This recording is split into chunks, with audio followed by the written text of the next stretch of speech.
Debtors को छोड़ा, creditors को छोड़ा, बाकी सारे एसेट्स को टेक ओवर किया। But at the same time purchasing company ने क्या बोला कि हम लोग हेल्प करेंगे for what, for payment. Payment क्या, पेमेंट करने के लिए, क्रेडिटर्स को पे करने के लिए, ठीक है। और तो उसके लिए हम लोग ने क्या, उन्होंने क्या बोला, हम लोग डेटर्स के पास से पैसा कलेक्ट करेंगे और किसको पे करेंगे, क्रेडिटर्स को। तो अब जो एंट्री आएगा, तो फर्स्ट एंट्री, अभी लिखना मत कुछ भी, ठीक है। पहला एंट्री जैसे हम लोग बोलते हैं कि डेटर्स के पास से तुम लोगों को पैसा मिलेगा, मतलब किसको मिलेगा, परचेजिंग कंपनी को। So when they purchase amount from the debt, sorry when they get amount from the debtors, तो वो टाइम पे जो एंट्री पास करेंगे, दैट एंट्री विल बी, क्या आएगा, बैंक अकाउंट डेबिट, ठीक है। क्रेडिट में हमको नहीं मालूम था, क्रेडिट में क्या आएगा, तो हमने बोला डेटर्स अकाउंट आएगा। बट वो डेटर्स अगर मैं लिखेगा तो वो हमारा डेटर्स नहीं है, तो debtors account is not correct word. और इसके लिए हम लोग क्या लिखेंगे वहां पे, वेंडर्स डेटर अकाउंट। क्या लिखेंगे, वेंडर्स डेटर्स अकाउंट। तो मेरा सर वेंडर सस्पेंस का बात किया था, हाँ वो आधा बात था। जब पैसा मिलेगा तो मैं क्या लिखेगा, bank account debit to vendors debtors account. Same way जब मैं पे करेगा क्रेडिटर्स को, तब मैं क्या लिखेगा, बैंक अकाउंट तो क्रेडिट, डेबिट क्या करेगा मैं, वेंडर्स क्रेडिटर्स अकाउंट। तो जब मैंने रिसीव किया मैंने लिखा वेंडर्स डेटर्स अकाउंट, जब मैंने पे किया मैंने लिखा वेंडर्स क्रेडिटर्स अकाउंट, बराबर है इतना चीज। तो अब पहले वो चीज का याद, मतलब वो चीज को देखते हैं। अब जरा ध्यान से देखो, डेटर्स के पास से पैसा कितना लेने का था,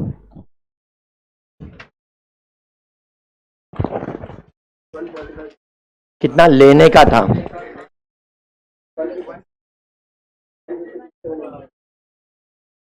कितना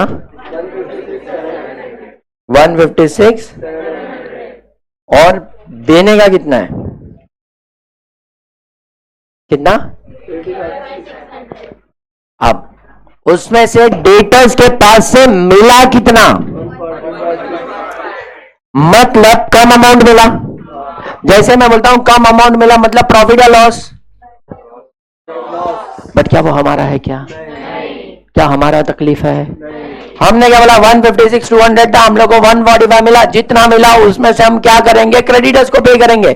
क्रेडिटर्स को जब पे किया, क्या पूरा पे किया, क्या ज्यादा पे किया या कम, तो हमारे लिए क्या हो गया, प्रॉफिट या लॉस। बट क्या कंपनी का है, क्या नहीं। और इसके लिए यहां पर जब हम लोग एंट्री पास करेंगे,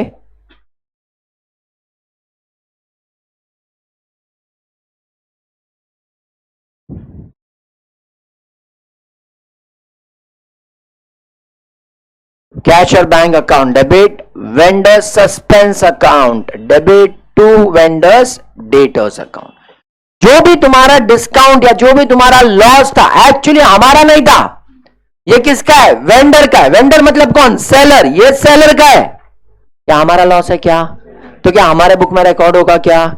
इसके लिए हमने कौन से अकाउंट में ट्रांसफर किया उसको, वेंडर सस्पेंस अकाउंट में। कौन से अकाउंट में ट्रांसफर किया उसको, वेंडर सस्पेंस अकाउंट में। सेम वे जब क्रेडिटर्स को पे किया तो डिस्काउंट मिला, प्रॉफिट हुआ, हमारा है क्या, तो कौन से अकाउंट में जाएगा। तो जब क्रेडिटर्स को पे करेंगे तो क्या एंट्री पास करेंगे हम लोग यहां पर, creditors account debit to,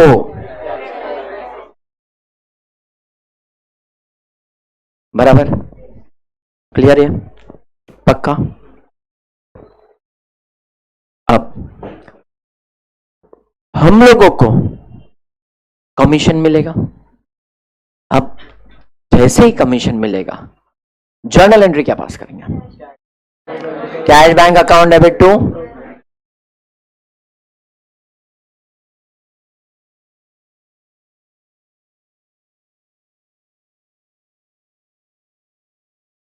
cash bank account debit to, realisation नहीं बनाते हम, ठीक है, परचेजिंग हमने रियलाइज, वो रियलाइजेशन सिर्फ कंपनी बंद करने को काम आता है,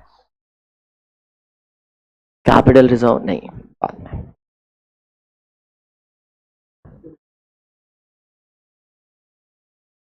सबसे पहला डेबिट क्या आएगा?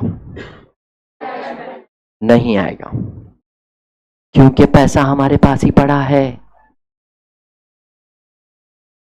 डेटर्स के पास है 1,45,600 तुमने रिसीव किया, क्रेडिटर्स को 85,000 पे किया, तो बाकी का पैसा तुम्हारे पास ही पड़ा है ना।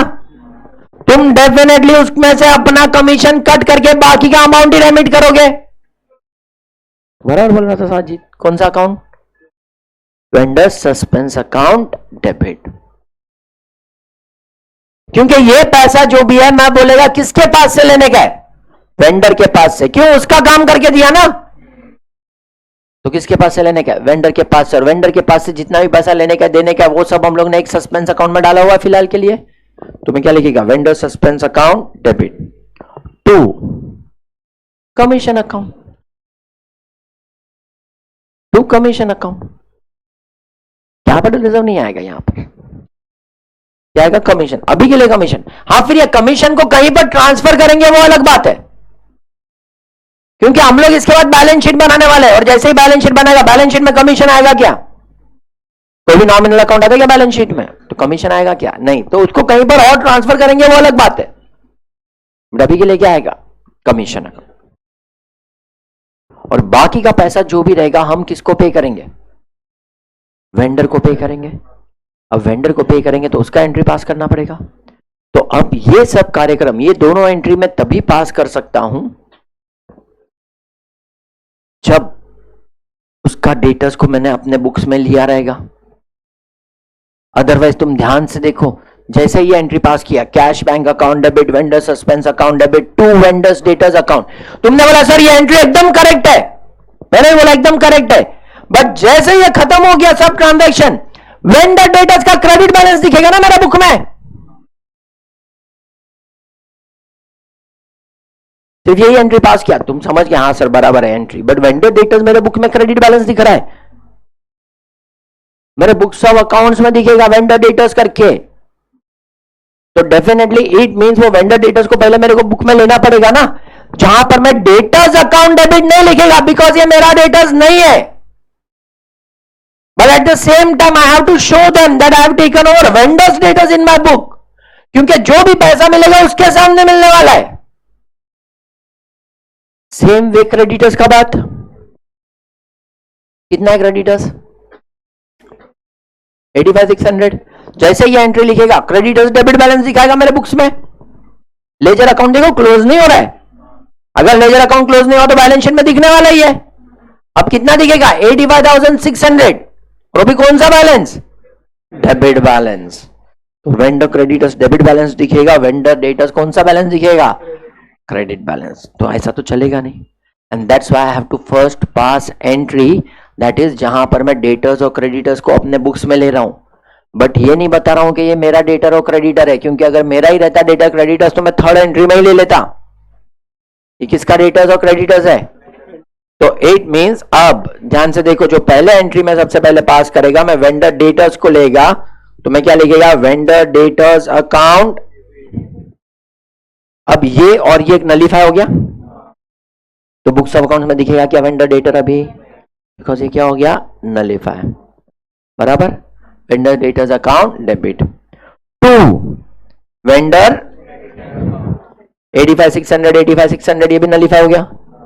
तो पहला एंट्री जब पास करेंगे हम लोग, उसकी वजह से ये दोनों अकाउंट क्या हो रहा है? मेरा नलीफाई, तो मेरे बुक्स ऑफ अकाउंट में से निकल जाएगा, बट क्या ये एंट्री टैली हो रहा है क्या?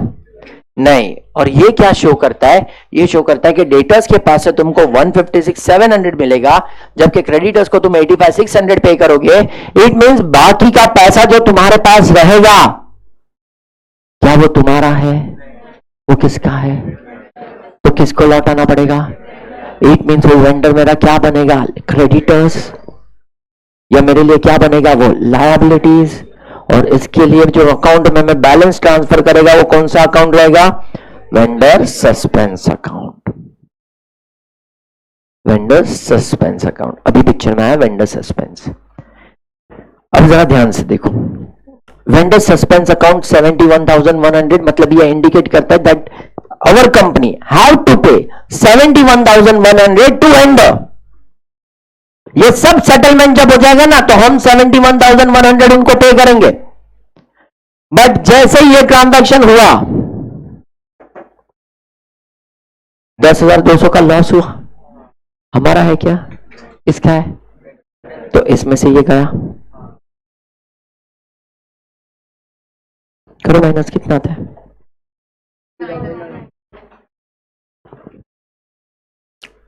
ये डिस्काउंट मिला, किसको मिला, तो टोटल अमाउंट पेएबल इंक्रीज होगा क्योंकि सस्पेंस कितना आया। अब उसके बाद एक एंट्री जो हमने डिस्कस किया था, क्या देना पड़ेगा, कमीशन। और कमीशन के लिए कहां से आएगा ये कमीशन, वेंडर के सस्पेंस में से। और मैं देखो यहां पर एंट्री जो पास किया वो कमीशन को क्या किया है, ड्यू, कमीशन को क्या किया है, due, because this amount is receivable, receivable from home, vendor. पता है था फाउंडेशन में बिल ऑफ एक्सचेंज में इंटरेस्ट ड्यू करते थे, wise account debit to interest. यहां पर वेंडर्स के पास से हमने ड्यू किया कि इतना पैसा हमको मिलने वाला है। अब जैसे ही एंट्री पास किया वेंडर सस्पेंस क्या हो गया, डेबिट, डेबिट हो गया, मतलब वो बैलेंस में से क्या होगा, प्लस या माइनस, करो माइनस, 620 कितना आया, 00, एग्जिट, वहां पर देखो पे किया था तुमने रियलाइजेशन अकाउंट में, उसको उतना ही पैसा मिलेगा ना जितना इधर से ये ट्रांसफर करेगा। तो रियलाइजेशन अकाउंट में credit certificate by bank account लिखा है 62003, और ये सब ट्रांजैक्शन के बाद एग्जिट उतना ही पेएबल निकल रहा है जिसको हम क्या करेंगे, पे करेंगे। जैसे ही पे करेंगे तो जर्नल एंट्री क्या पास करेंगे, vendor suspense account debit to, vendor suspense भी नलीफाई हो गया, 62003 पे करना था, 62003 क्या कर दिया, पे कर दिया। तो जो लास्ट एंट्री आएगा दैट इज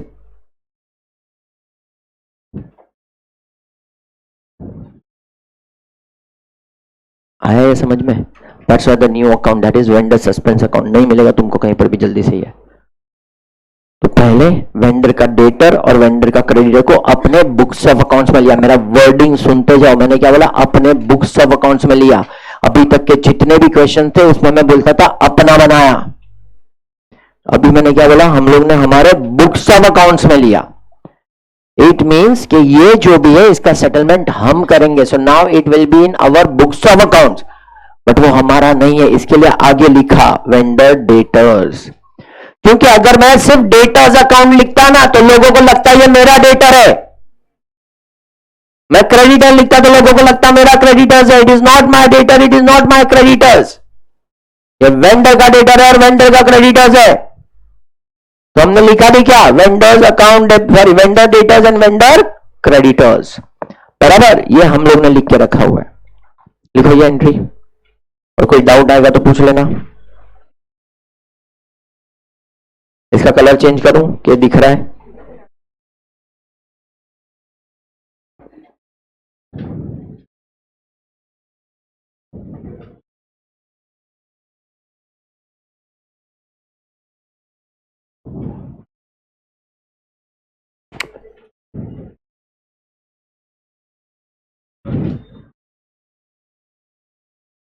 एक ही मिनट है, एक ही मिनट।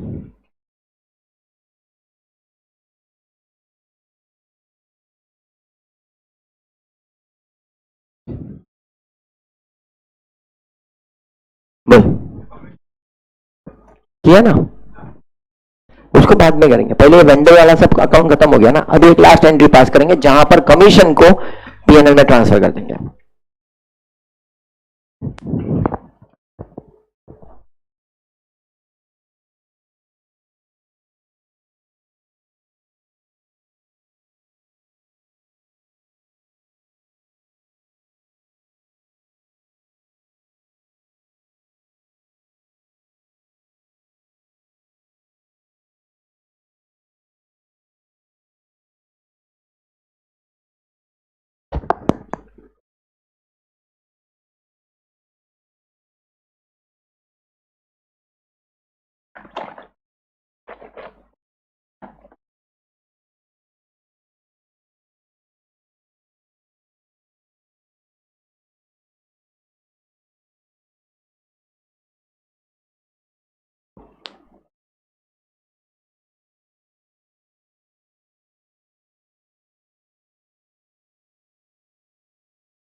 अब जो भी कमीशन है वो कमीशन को किधर ट्रांसफर करेंगे, प्रॉफिट एंड लॉस अकाउंट के अंदर।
हुआ कंप्लीट? ठीक है, अब इसका बैलेंस शीट जो बनाने का है वो तुम्हारे लिए होमवर्क है।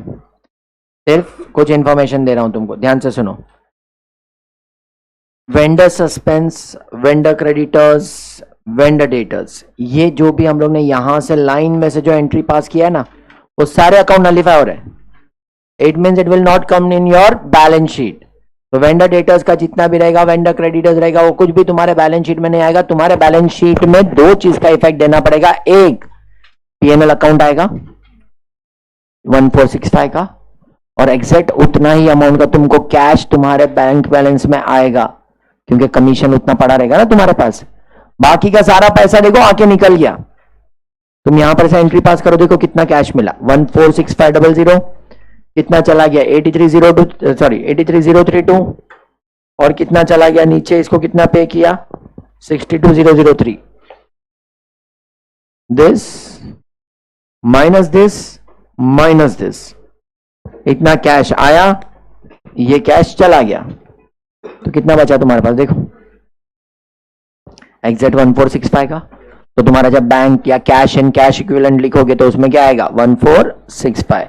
It means again balance sheet जो बनेगा वो पहला 5 एंट्री में से बनेगा, और एक्सटर्नल रिकंस्ट्रक्शन था तो तुमको वो बैलेंस शीट देखने का जरूरत भी नहीं है। Equity share capital, reserve and surplus, reserve and surplus में तुम ध्यान से देखो, थर्ड एंट्री में तो गुडविल है तो वो नॉन करंट एसेट में बैठेगा, बट रिजर्व एंड सरप्लस में क्या दिखेगा, प्रॉफिट एंड लॉस अकाउंट, कितने का 1465 का। बाकी जितना भी तुम्हारा लायबिलिटीज था उसमें से एक डिबेंचर्स ही आएगा, क्योंकि और कोई भी लायबिलिटी टेक ओवर नहीं किया है, तो तुम्हारा कोई भी करंट लायबिलिटीज नहीं आएगा। बाकी करंट एसेट्स और एसेट्स में सब ये सब चीज आएगा। तो ये बैलेंस शीट तुम्हारे लिए होमवर्क है।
Question number 21.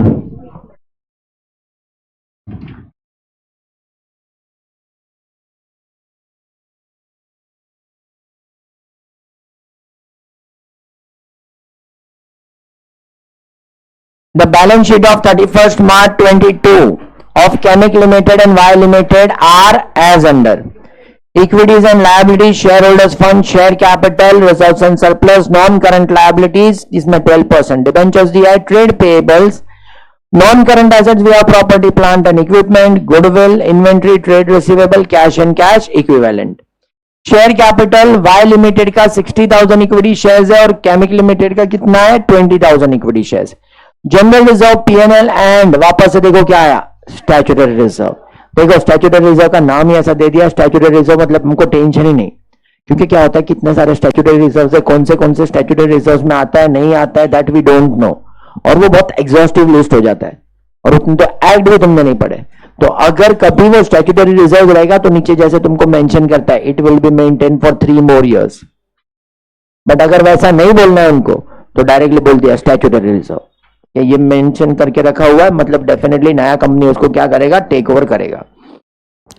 Non current liability में 12% डिबेंचर सिर्फ और सिर्फ वाई लिमिटेड का है. Building machinery furniture and expenditure on new project, मतलब एक नया प्रोजेक्ट जिसके ऊपर हम लोग खर्चा किए जा रहे हैं, जो वन टाइप ऑफ तुम्हारे लेके आए फिक्स्ड एसेट, क्योंकि वो कन्वर्ट होगा और तुमको रेवेन्यू जनरेट करके देगा. हो सकता है कोई फिक्स्ड एसेट तुम्हारा बना रहा है, कोई मशीनरी तुम्हारा बना रहा है जो अभी तक कंप्लीट नहीं हुआ है. ठीक है, तो it means it is one type of capital work in progress type. फिर नीचे क्या दिया देखो, Y Limited was absorbed by Chemic Limited on 1st April 22 on the following terms.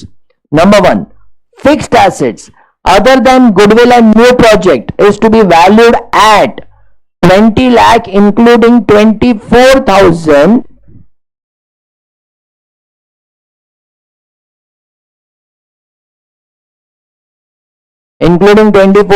for furniture. बराबर, तो तुम्हारा जो 20 लाख रुपीस का तुम्हारे पास जो दिख रहा है यहां पर 26 लाख एंड 40,000 स्टॉक कर पड़े इसमें वाई लिमिटेड का ना 16,80,000. ठीक है, एक्सपेंडिचर ऑन न्यू प्रोजेक्ट और गुडविल को छोड़ के कितने में दिया है तुम लोगों को 20 लाख में, मतलब ये दोनों का मिला के 20 लाख है, जिसमें से फर्नीचर का कितना है 24, मतलब बाकी सब किसका रहेगा मशीनरी का. Stock to be reduced by rupees 80,000 and debtors by 5%. Chemic Limited to assume the liability and to discharge the 12% debentures by issuing 11% debentures of the same value. In addition, a premium of 6% was paid in cash. तो जितने का debentures है उतना ही debentures मिलेगा, but 6% जो भी है तुम लोगों को क्या देना पड़ेगा additional in what cash. The new project is to be valued at 3,80,000. जो यहां पर 3 लाख का दिख रहा है वो कितना हो गया 3,80,000. The share holder of Y limited received a cash payment of 30 per share plus 4 equity shares in Chemic limited for every 5 share held in. तो हर 5 शेयर के सामने कितना शेयर मिलेगा 4 शेयर, और साथ में क्या मिलेगा 30 रुपया. ठीक है, और बाद में क्या बोला है both the company to declare and pay dividend of 6% prior to absorption. तो अब्जॉर्प्शन का प्रोसीजर चालू करने के पहले दोनों कंपनी 6% का क्या देगा dividend. Expenses of liquidation of Y limited are to be reimbursed by Chemic limited to the extent of 20,000, जबकि एक्सपेंसेस हुआ कितना है 20,000 का खर्चा वो लोग क्या करके देगा रिम्बर्स करके देगा, मतलब बाकी का जो भी खर्चा है वो कौन उठाएगा ओल्ड कंपनी. सो कितना उठाएगा old company. Draft a journal entry regarding the scheme in the books of Y limited and prepare the balance sheet of Chemic limited. After absorption assuming the Chemic limited authorise capital have been increase to 80 lakh. Assume CDD corporate dividend tax is 10%. ठीक है, अभी यह होता नहीं है, इसको cut कर दो, अपन उसके बिगर आंसर निकालते हैं. थोड़ा आंसर में वेरिएशन आएगा बट ठीक है. पहले हुआ करता था, पहले क्या होता था ना डिविडेंड जो भी है तुम्हारा टैक्स फ्री होता था, किसके हाथ में शेयर होल्डर्स के हाथ में. तो डेफिनेटली गवर्नमेंट थोड़ी ना छोड़ेगा ऐसे ही, तो इधर से वसूल करते थे कॉर्पोरेट डिविडेंड टैक्स। अभी वो नहीं है तो कट कर दो उसको, देखते हैं आंसर में कितना चेंजेस आएगा। वही है। अब देखो क्या बोला है हम लोग को, draft journal entries recording in the books of Y limited, मतलब कौन है, ओल्ड कंपनी। तो अब ओल्ड कंपनी का हम क्या बनाएंगे, जर्नल। मैंने बोला था जर्नल बाद में करेंगे, अभी तक हम लोग ने ओल्ड कंपनी का सिर्फ और सिर्फ लेजर ही बनाया हुआ है। ठीक है, अब जर्नल बनाने का और उसके बाद बैलेंस शीट बनाने का, तो हम डायरेक्ट बैलेंस शीट बनाएंगे। कल डिस्कस किया था ना, उन्होंने तुमको बैलेंस शीट बोला है, क्योंकि अब तुम केमिकल लिमिटेड में वापस से जर्नल करोगे, फिर बैलेंस शीट बनाना जाओगे तो लंबा हो जाएगा। तो पहले जर्नल खत्म करते हैं, फिर देखते हैं कितना टाइम बचता है हमारे पास बैलेंस शीट के लिए। चलो फटाफट पहले परचेज कंसिडरेशन ढूंढो, फिर जर्नल करेंगे।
कितना है, 22 लाख आया सबका।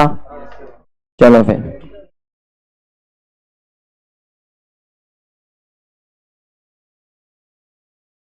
जर्नल ड्रॉ करो फटाफट।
अब्जॉर्प्शन का एंट्री स्टार्ट करने के पहले we have to make a payment for dividend, क्योंकि जब तक डिविडेंड का पेमेंट नहीं करोगे तब तक तुम अब्जॉर्प्शन स्टार्ट नहीं कर सकते। तो पहले वाई लिमिटेड के पास कितने नंबर ऑफ शेयर्स है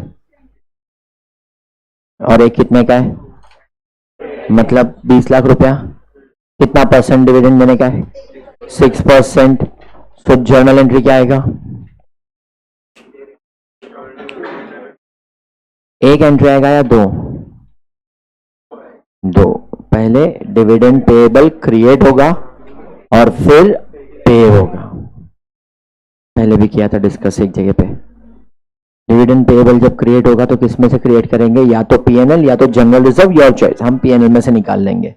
तो अब 20 लाख पे 6% मतलब कितना आएगा, 1,20,000। सो 1,20,000 का डिविडेंड पेएबल क्रिएट करने का, and that is from PNL. तो जर्नल एंट्री क्या बनेगा, PNL account debit to dividend payable account, और दूसरा एंट्री आएगा dividend payable account debit to bank account, equity share नहीं आता है, टू बैंक अकाउंट।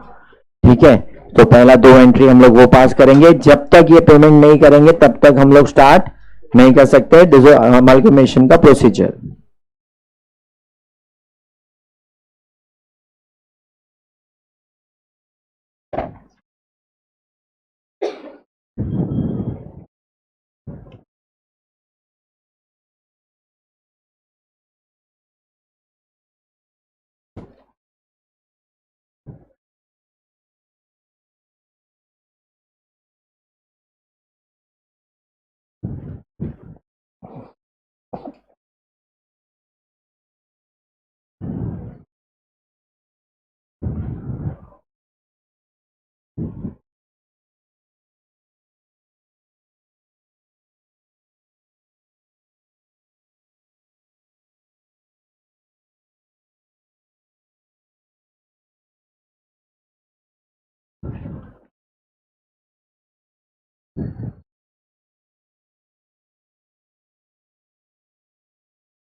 लिखा पहला दो एंट्री। अब जैसे ये कंप्लीट हो गया, now we can start dissolution procedure. तो स्टेप्स तो वही फिक्स है हमारे, PRRD PCD in the same sequence हम लोग क्या करते जाएंगे, एंट्री पास करते जाएंगे। Purchase consideration done or record and receive, sorry, record all balance sheet items at book value।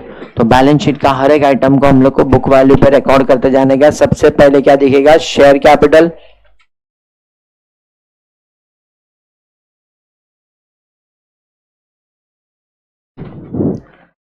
Y limited गया ना, शेयर कैपिटल, सॉरी ये उल्टा है, इसको उल्टा लिख दो, तुम्हारे में सही है, ये गलत डेटा मेरे को ही पास होता है। ठीक है, चेक करते मेरे को बराबर आता है कि नहीं आता है। हाँ, रिकॉर्ड कर रहा हूं मैं ये चीज, पता चलना चाहिए स्कैम कहां पर होता है। चलो, अब ये 20 लाख रुपीस, ये किसको जाएगा, इक्विटी शेयर होल्डर्स को। General reserve equity share holders को जाएगा, स्टैट्यूटरी रिजर्व भी इक्विटी शेयर होल्डर्स को जाएगा, पीएनएल भी इक्विटी शेयर होल्डर्स को जाएगा। बट इसके बाजू में लिख के रखो कितना कम कर दिया तुमने इसमें से, तो लिखो बाजू में -1,20,000, और ये करस्पॉन्डिंग दूसरा 120 कहां पर कम हुआ है, कैश एंड बैंक बैलेंस या कैश एंड कैश इक्विवेलेंट, तो उधर जाके उधर भी -1,20,000 लिख के रख दो कैश एंड कैश इक्विवेलेंट के बाजू में। तो जब टेक ओवर करोगे डेफिनेटली वो 1,20,000 कम आएगा उसमें।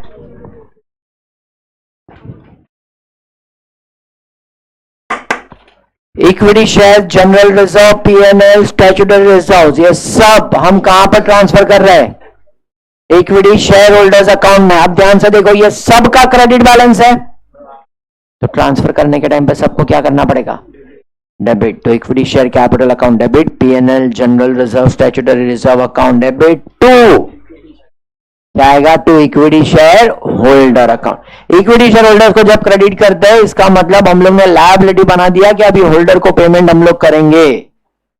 तो अब next journal entry,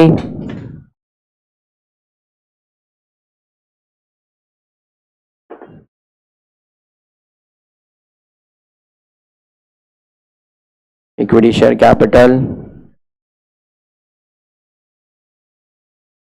statutory reserve,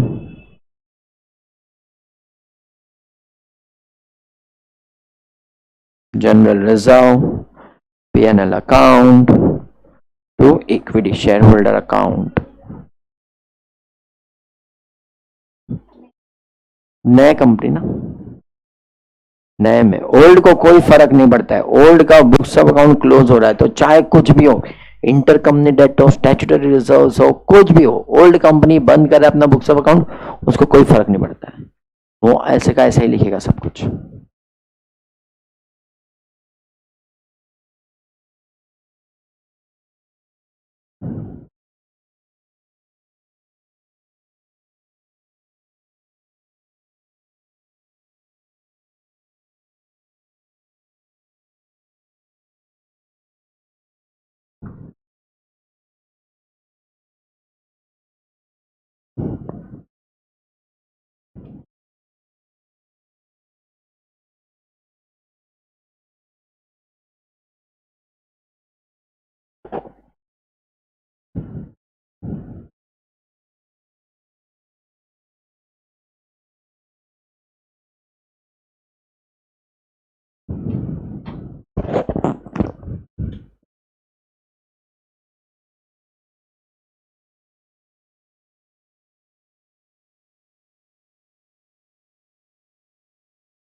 हुआ ये।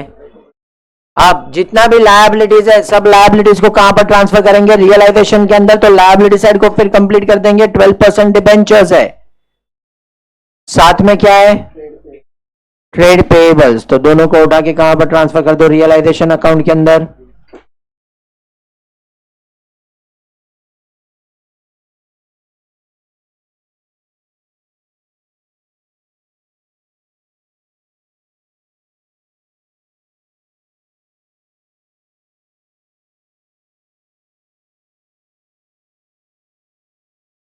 और जैसे ये हो जाएगा उसके बाद सारे के सारे एसेट्स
सब एसेट्स, तो सब एसेट्स आएगा।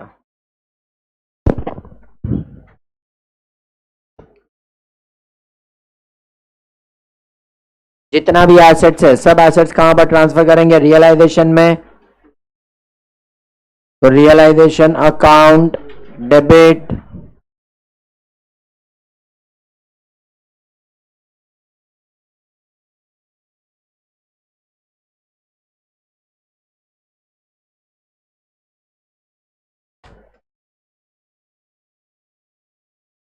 to machinery account, to furniture account, to expenditure in new project, to inventory, to debtors, to bank. और जब बैंक लेके जाएंगे तो 180 माइनस 120 और कुछ गुडविल भी है।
कितना है अमाउंट?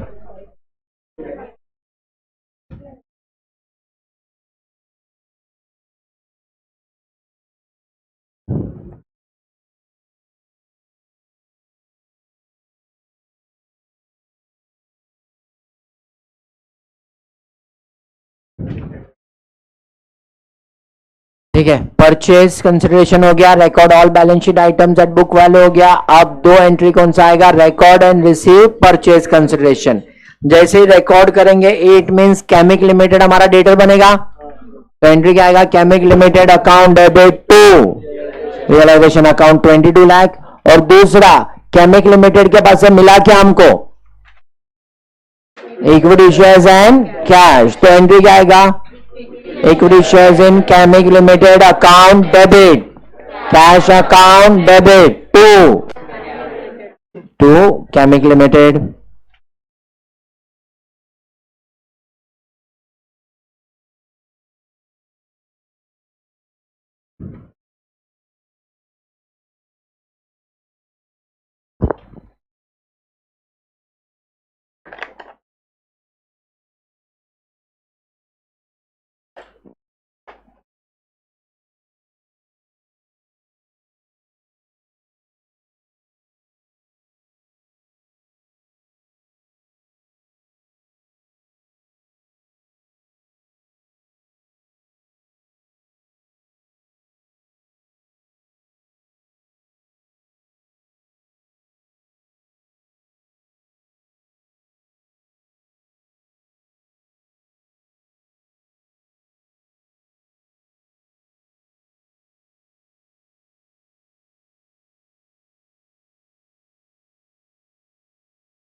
हो गया, रिकॉर्ड एंड रिसीव पीसी हो गया। फिर उसके बाद dispose of assets and liabilities not taken over, कुछ है क्या?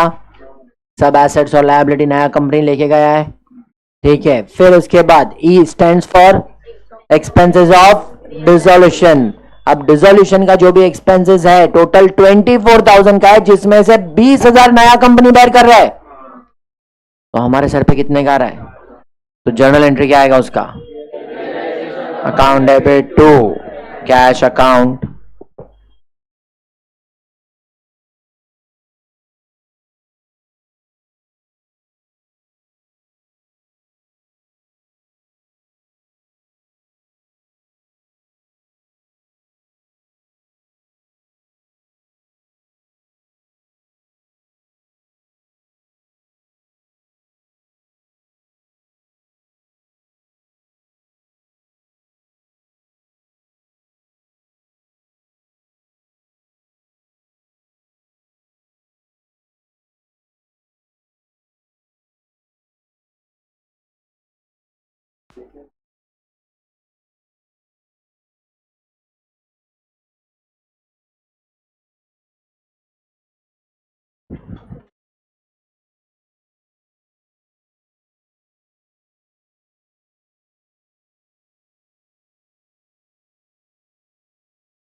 फिर डिस्पोज ऑफ एसेट्स के बाद नेक्स्ट क्या आएगा?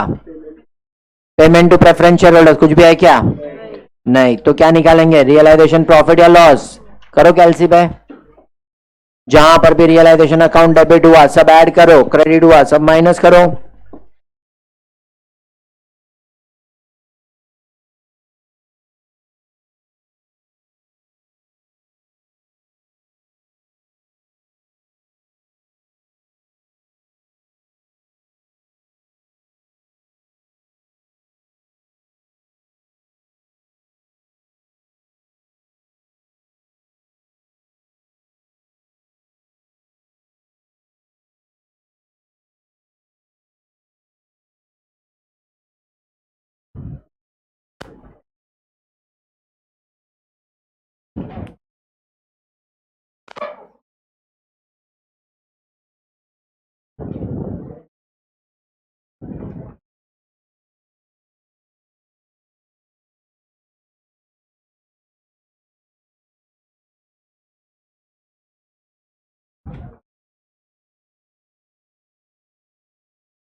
कितना आया प्रॉफिट या लॉस?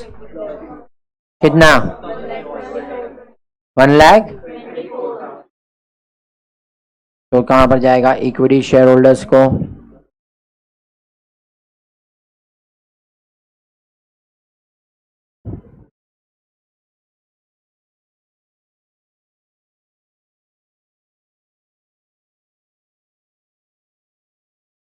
और अब जो भी अमाउंट बचा हुआ है वो इक्विटी शेयर होल्डर्स को मिलेगा। तो इक्विटी शेयर होल्डर्स को क्या मिलेगा? इक्विटी शेयर कैपिटल, और साथ में क्या मिलेगा? बैंक। अब बैंक कहां पर? बैंक तो लोग टेक ओवर कर लिया था, बट परचेज कंसिडरेशन में मिला था। कितना मिला था परचेज कंसिडरेशन में? 6,00,000, जिसमें से 4,000 का डिसोल्यूशन एक्सपेंसेस पे किया है तुम लोगों ने। कितने का पे किया है? तो तुम्हारे पास जो बचा हुआ रहेगा बाकी का ही पैसा मिलेगा।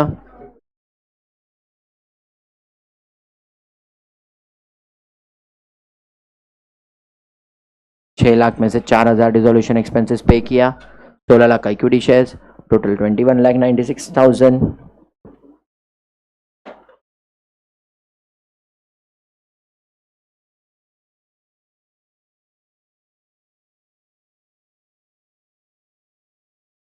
एक बार इक्विटी शेयर होल्डर्स को चेक करने का टैली हो रहा है कि नहीं। तो एंट्री नंबर 3 में इक्विटी शेयर होल्डर्स को हमने क्या करके रखा था? क्रेडिट। देखो कितने से क्रेडिट किया? 23,00,000। फिर उसके बाद यहां पर क्या किया? डेबिट। तो 23,20,000 में से 124 माइनस करो।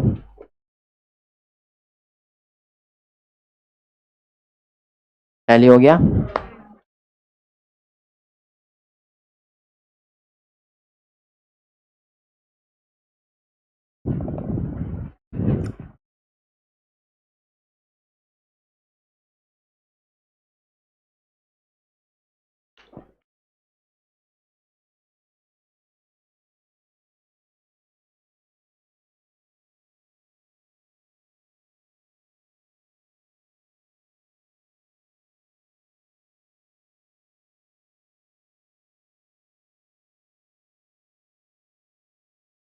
वही है, बराबर है, क्लियर, डन। चलो अब ध्यान से सुनो। अब हमको बनाने का बैलेंस शीट। किसके बुक में बनाने का है? परचेजिंग कंपनी के बुक में। जर्नल एंट्री के बगैर ट्राई करेंगे कि हम लोगों को बैलेंस शीट बनाने का, क्योंकि अगर एग्जाम में तुम लोग को जर्नल नहीं पूछा और बैलेंस शीट बनाने का तो तुमको आना चाहिए। हाँ, एक तरीका है तुम जर्नल एंट्री पास करो और उसके बाद बैलेंस शीट बनाओ, ठीक है, बट उतना टाइम भी तो मिलना चाहिए तुम लोगों को। तो दूसरे तरीके से डायरेक्ट बैलेंस शीट हम लोग कैसे बना सकते हैं उसके ऊपर ध्यान देते हैं। तो सबसे पहले क्या रहेगा? जब भी हम लोग क्या बनाएंगे? Balance sheet. किसकी कंपनी का बैलेंस शीट बनाने वाले हैं? परचेजिंग कंपनी का बैलेंस शीट। तो परचेजिंग कंपनी का जब भी हम बैलेंस शीट बनाएंगे, हो गया तुम्हारा? तो इधर ध्यान दो, लाइन में बाद में ड्रॉ करो। परचेजिंग कंपनी का जब भी बैलेंस शीट बनाएंगे तो जो भी परचेजिंग कंपनी का क्वेश्चन में तुम लोगों को यहां पर assets, liability, share capital, reserves and surplus जो कुछ भी दिया है वो ऐसे का ऐसे ही लिखने का। अगर उसमें कुछ चेंजेस हुआ तो वो चेंजेस तुमको लिखना पड़ेगा, जैसे कि ये क्वेश्चन में हुआ था चेंजेस। परचेसिंग कंपनी ने भी डिविडेंड पे किया है, तो इट मींस परचेसिंग कंपनी का रिजर्व्स एंड सरप्लस में जाके उसके बाजू में कितना आता है तुम्हारा? 60 लाख पे 6%, मतलब कितना आएगा? 3,60,000। तो इधर बाजू में लिखो माइनस 3,60,000।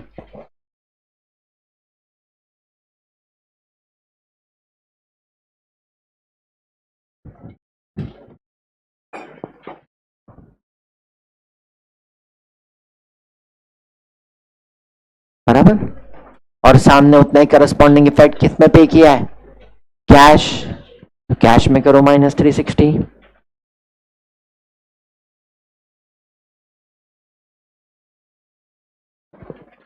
बराबर, क्योंकि उतना पे किया रहेगा ना, उसके बाद ही तो अमालगमेशन का प्रोसीजर स्टार्ट होगा।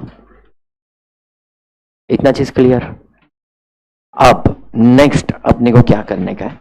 तो हम लोग क्या बोलते थे? हम लोग को बनाने का बैलेंस शीट। अब बैलेंस शीट बनाने का तो कितना परचेज कंसिडरेशन दिया, तो वो हम लोग को दिख गया। 22 लाख रुपए हम लोग ने टोटल पे किया, 16 लाख का इक्विटी और 6 लाख का क्या है? Preferential cash. तो अब जैसे ही हमने उसको टेक ओवर किया, पहला चीज हमेशा ये देखने का कि when we have taken over the company, we have made a payment by net assets method और lump sum method. अगर नेट एसेट मेथड है तो बहुत अच्छा है, अगर लंप सम मेथड है तो चांसेस है कैपिटल रिजर्व गुडविल का. तो अब अगर मैं उसका बिजनेस टेक ओवर कर रहा हूं तो मैं पहले ये कैलकुलेट करेगा कि कितना कैपिटल रिजर्व है और कितना गुडविल. तो कितना कैपिटल रिजर्व कितना गुडविल, उसके लिए मैं फिर से एक वर्किंग बनाएगा same as net assets, same as. तो पहला एक वर्किंग लिखो वहां पर, कैलकुलेशन ऑफ कैपिटल रिजर्व और गुडविल. इसके नीचे ही बाद में बैलेंस शीट बनाएंगे. कैलकुलेशन ऑफ कैपिटल रिजर्व और गुडविल.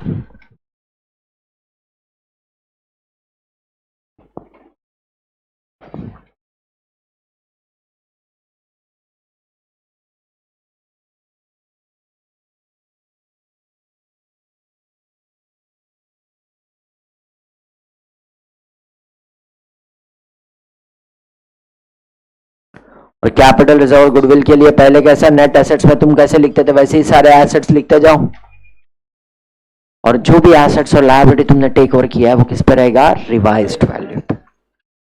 तो तुमको क्वेश्चन में उन्होंने स्पेसिफाई किया है कौन सा एसेट्स कितने पे टेक ओवर कर रहे हैं, तो लिखते जाओ लाइन से. जो जो एसेट्स टेक ओवर किया पहले वो लिखो, और कितने पे टेक ओवर किया वो लिखो.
एसेट्स माइनस लायबिलिटी, एसेट्स और liability taken over at revised value.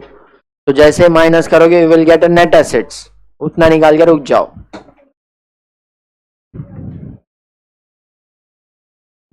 और उन्होंने हर एक एसेट्स और लायबिलिटी लिया हुआ है.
कितना है नेट एसेट्स? 21,12,000। और कोई आंसर?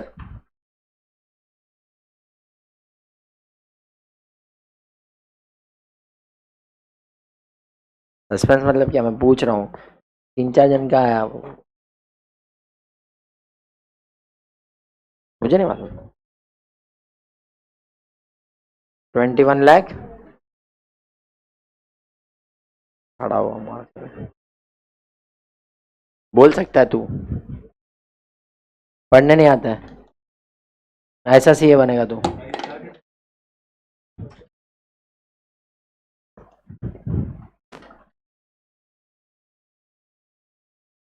अभी रहने दे, अभी नहीं निकालेगा मैं,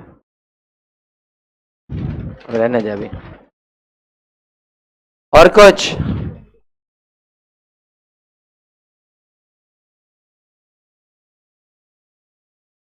₹21 लाख।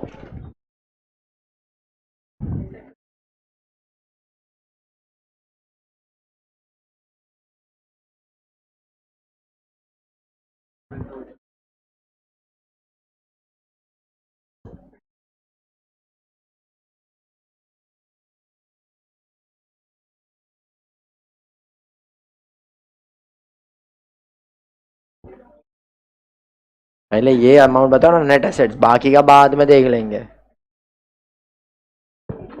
ये सही है। चलो 21,12,000 और बढ़ गए लोग।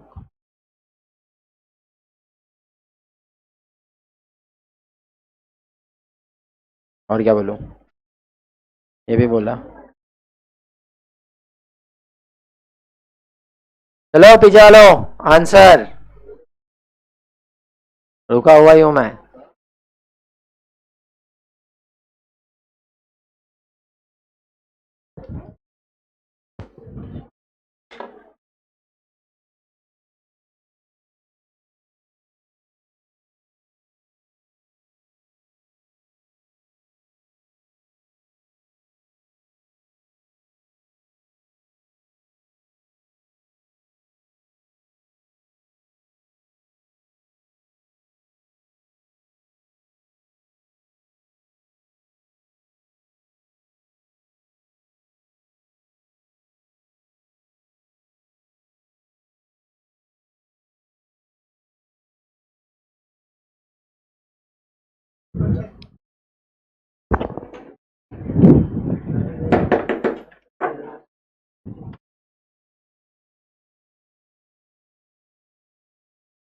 21,12,000 आया। Machinery expenditure in new project, stock, debtors, ये मशीनरी फर्नीचर मिला के 20 लाख है, ठीक है। तुम उसको बायफरकेट करोगे 19,76,000 और 24,000 तो भी 20 लाख ही रहेगा। तो ये वर्किंग था। बैंक बैलेंस तुम्हारा 60,000 आया, क्रेडिटर्स तुम्हारा 380 और डिबेंचर्स 12 लाख प्लस 6% जो तुम कैश में पे करोगे 12,72,000। तो नेट एसेट्स तुम्हारा कितना आया 21,12,000। उसमें से या मैं 21,12,000 का एसेट्स खरीद रहा हूं जिसके लिए पे कितना कर रहा हूं, इट मींस एक्स्ट्रा पे कर रहा हूं। अगर एक्स्ट्रा पे कर रहा हूं मतलब वो क्या रहेगा,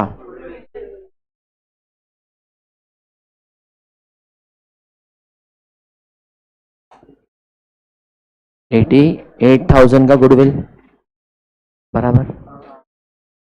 बोल, कुछ डाउट है? नहीं, लिक्विडेशन एक्सपेंसेस इसके अंदर नहीं आएगा ना, एसेट्स और लायबिलिटी टेकन ओवर में। वो बाद में हम लोग लिखेंगे कि वो कितना आ रहा है।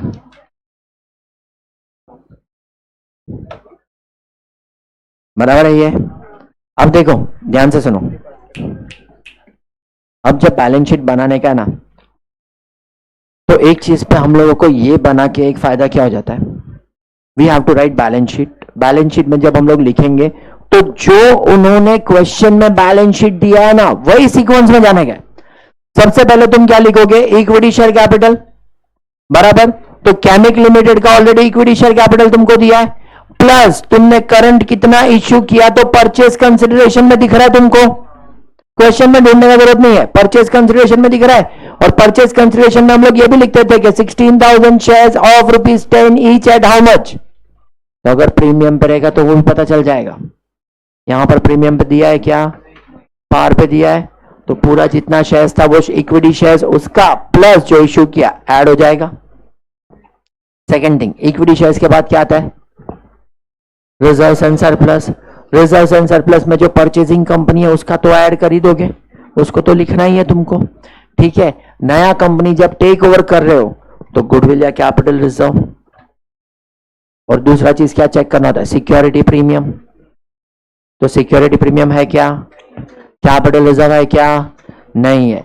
अब स्टैट्यूटरी रिजर्व है, तो statutory reserve is just a book entry. बाकी का रिजर्व लिखोगे साथ में क्या लिखोगे, स्टैट्यूटरी रिजर्व जितना है उतना माइनस अमालगमेशन एडजस्टमेंट अकाउंट जितना है उतना, आउटर कॉलम में तो जीरो ही जाएगा। तीसरा, non current liability. Purchasing company का कुछ भी डिबेंचर्स वगैरह है क्या,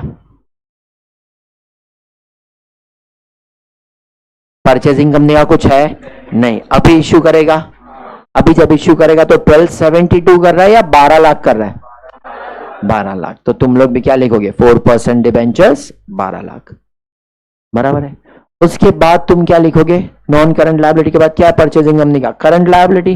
करंट लायबिलिटीज में क्या क्या है, ट्रेड पेएबल्स, तो जितना उसका है वो तो रहेगा ही रहेगा, प्लस देखो यहां पर लाइन में दिख रहा है ना 3,80,000। कुछ इंटर कंपनी डेट है क्या, तो डायरेक्ट 3,80,000 को ऐड कर देंगे, पूरा लायबिलिटी खत्म। एसेट साइड में जितना भी तुम्हारा नॉन करंट एसेट्स है सब साथ साथ में क्या होते जाएगा, ऐड होते जाएगा। और साथ में और क्या आएगा, गुडविल। बट गुडविल के टाइम पे ध्यान देना पड़ेगा, कुछ लिक्विडेशन एक्सपेंसेस हमने पे किया है, कितना पे किया है, तो इट मींस गुडविल में वो ऐड करना पड़ेगा। क्योंकि एंट्री क्या लिखते हो, गुडविल अकाउंट डेबिट टू। तो इससे ये भी पता चलता है कि इसका इफेक्ट कैश में भी आएगा। कितना आएगा कैश में, 20,000। 24 में से 20 ही हमने दिया ना, तो इट मींस ये बैंक बैलेंस के बाजू में लिख के रखने का पेंसिल से -20,000 याद आ जाएगा, और इसके बाजू में पेंसिल से लिखने का +20,000 के याद आ जाएगा। इंपैक्ट तो यहां दोनों पे दो, कोई फर्क नहीं पड़ेगा ना।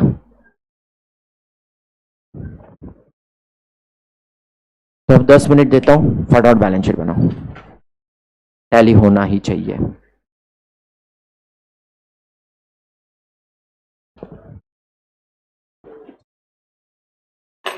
क्या हुआ,